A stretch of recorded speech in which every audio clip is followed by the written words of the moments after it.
Hello everyone. जैसा कि हम विचार नियम के प्रथम अध्याय the power of happy thoughts के बारे में जान रहे हैं और जिसके माध्यम से हम जानेंगे कि केवल एक विचार भी हमारा जीवन बना सकता है। लास्ट के ऑडियो में हमने जाना कि केवल एक सकारात्मक विचार और सत्यात्मक रचनात्मक विचार हमारे जीवन को नई दिशा दे सकता है और हमारे जीवन को और ज़्यादा खूबसूरत बना सकता है। आगे का हम जानेंगे इस ऑडियो में। इंसान के जीवन के 3 मुख्य पहलू है: हृदय, बुद्धि और हाथ। हाथ आपकी क्रियाओं का प्रतीक है, जिसे व्यवहार भी कहा जा सकता है। आपकी क्रियाओं में आपके द्वारा बोले गए शब्द और किए गए कर्म भी शामिल है। यह क्रियाओं का क्षेत्र है। हृदय आपकी भावनाओं का प्रतीक है। यह आपकी भावनाओं का क्षेत्र है। बुद्धि आपके जीवन का तीसरा मुख्य पहलू है। यह विचार यानी सोच का क्षेत्र है। अधिकांश लोगों का अपनी क्रियाओं और भावनाओं पर ही ध्यान केंद्रित रहता है। वे अपने विचारों को ज़्यादा महत्व नहीं देते, जो वास्तव में उनके क्रियाओं और भावनाओं को चलाते हैं। यदि आप लोगों से पूछेंगे तो वे बताएंगे कि वे अपने व्यवहार या क्रियाओं को बदलना चाहते हैं या फिर क्रियाओं के प्रति अपनी भावनाओं को बदलने में ज़्यादा रुचि रखते हैं।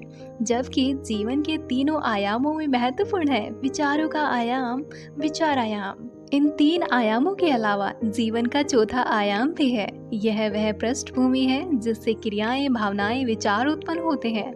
हालांकि यह आयाम ज्यादातर अज्ञात रहा है, मगर इसके गर्भ में उस ताले की चाबी छिपी हुई है जो चेतना, अस्तित्व, जीवन के अनुभव का द्वार खोलती है। आश्चर्य है कि हम अपने ही केंद्र, अपने ही स्रोत से परिचित नहीं हैं। विचारों का स्रोत ही मायने रखता है। अध्यात्म में चौथे आयाम को छोड़कर सब कुछ बताया जाता है।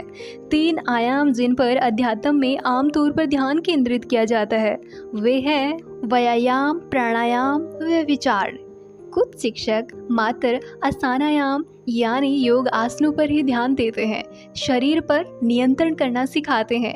यह तो जैसे पहले ही पड़ाव पर रुक जाना हुआ। कुछ शिक्षक दूसरे पड़ाव यानी प्राणायाम सिखाना व उसके अध्ययन करने को महत्व देते हैं। प्राणायाम में सांस पर नियंत्रण रखने की कला सिखाई जाती है।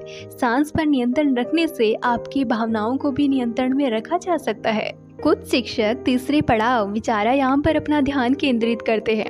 वे विचारों को सही दिशा देने का ज्ञान देते हैं। जब इन तीनों पड़ाव व्यायाम, प्राणायाम व विचारों की बात आती है, तब तीसरे आयाम को सबसे महत्वपूर्ण समझना चाहिए। परंतु चौथा आयाम मौनायाम, मौन अनुभव, इसकी छूटी हुई कड़ी है। योगिक क्रियाओं, सांस लेने की तकनीकों व सकारात्मक सोच रखने को महत्व दिया जाना चाहिए।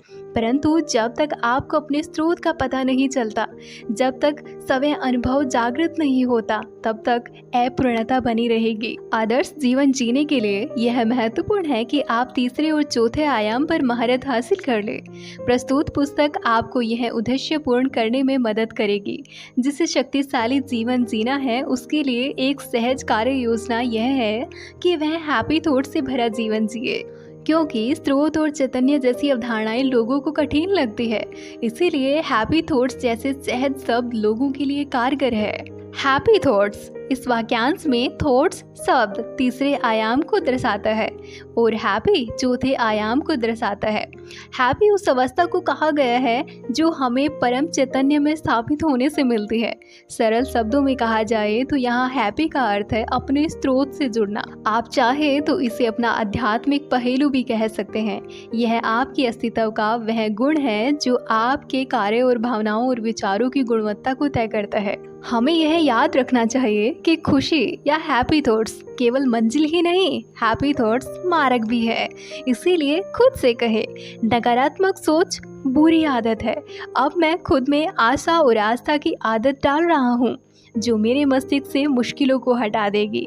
यह आदत मेरे रचनात्मक, सकारात्मक, सत्यात्मक विचारों को जगाएगी। इस आशा और आस्था की आदत से मेरे मस्तिष्क में चिंता की कोई जगह ही नहीं बचेगी। तो आइए मानसिक व्यायाम द्वारा मौनायाम तक पहुँचने के पुल विचारायाम को पार करें। Thank you for listening this audio.